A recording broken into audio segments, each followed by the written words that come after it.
You know, I've decided that before we create something, first it's best that we learn to select something. I know that this may seem a little awkward, but trust me, it will make sense a bit later on. Selecting objects in Illustrator is pretty straightforward and very important at the same time. Learning to properly and quickly select artwork will save you many frustrations. Trust me on that one. There are basically two ways of selecting objects in Illustrator. In the main tools panel at the very top and to the left, you'll find Group Selection tool, which is this black arrow right here. It's your primary selection tool, which allows you to select the whole object or group of objects, as well as quickly transform them. Next to it sits the Direct Selection tool, which is this white arrow.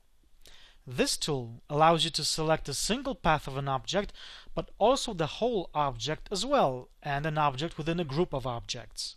I mean, if you have the Direct Selection tool active and you hold down the Alt key, you will see a little plus sign next to it.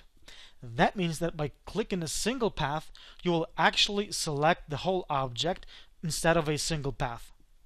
So I guess it's a more versatile tool, but it's a good practice to be able to smoothly switch between these two. There is also a whole menu called Select here at the top that lets you do more sophisticated selections based on different attributes. There's also this little arrow here in the control panel at the top. When you hover over it, you'll be prompted that you're about to select similar objects. Here you can choose them based on their different attributes like fill or stroke color, stroke weight, opacity, and so on. All in all, it works pretty much the same as the select menu at the top. As you get better at the software, you can decide which option works better for you. Now, let's get back to our main selection tools, because we're definitely not done with them yet. Now, what's important to learn here is that there are two, let's call them schools of using main selection tools.